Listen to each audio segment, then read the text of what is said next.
Australian teen dies from tainted liquor in Laos.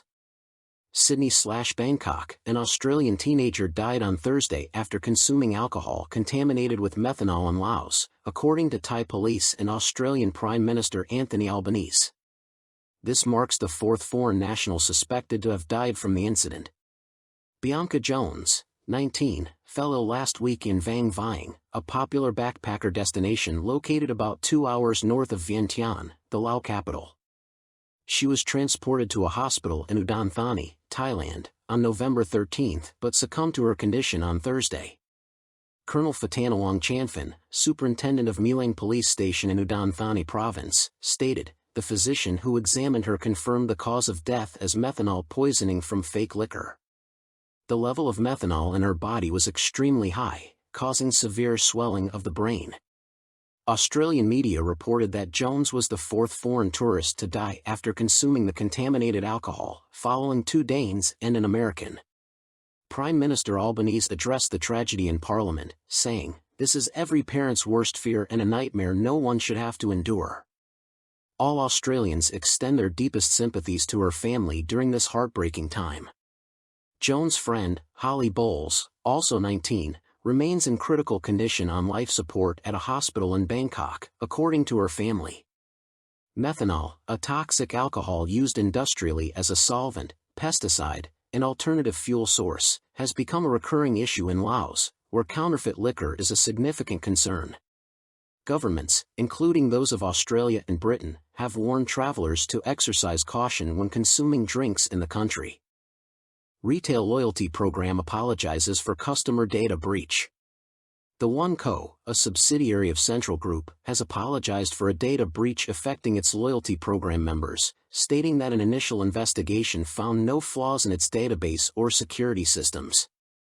The company issued a statement expressing regret for the incident and understanding customers' concerns. A preliminary investigation by a data protection officer confirmed that the company's systems were not compromised but said they were taking the matter seriously and had implemented enhanced security measures. Additionally, the company pledged to cooperate with government and private organizations to further inspect its systems.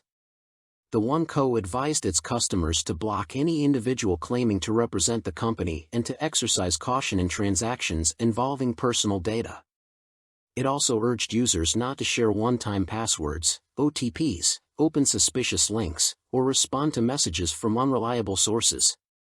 Wedong Phuongsup, Acting Secretary General of the Office of the Personal Data Protection Commission, PDPC, confirmed an investigation was underway into the breach, which potentially impacted the data of about 5 million customers. Reports indicate that a hacker unsuccessfully attempted to extort a ransom and is now threatening to sell the stolen data. The PDPC has directed the One Co. to examine its security system thoroughly and report findings within 7 days. Thunderstorm warning issued for southern Thailand. The Thai Meteorological Department has issued a warning for severe thunderstorms in the southern region, forecasting torrential rains, strong winds, and rough sea conditions from Thursday through Saturday.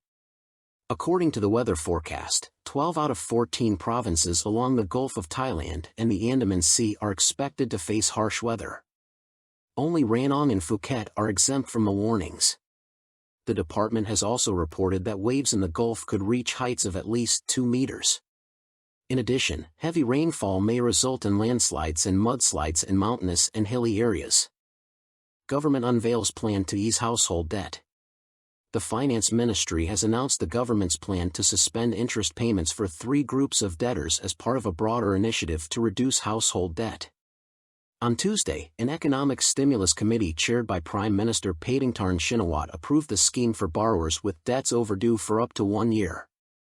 The 3-year suspension plan applies to home loans of up to 3 million baht, car loans of up to 800,000 baht, and loans for small and medium-sized enterprises, SMEs, of up to 3 million baht. According to Deputy Finance Minister Payapum Rajanasekul, of the 1.31 trillion baht in outstanding debts, home loan borrowers owe 480 billion baht, car loan borrowers owe 370 billion baht, and SMEs owe 454 billion baht. The government believes this initiative will allow borrowers to regain stability and repay their debts faster, Payapum said.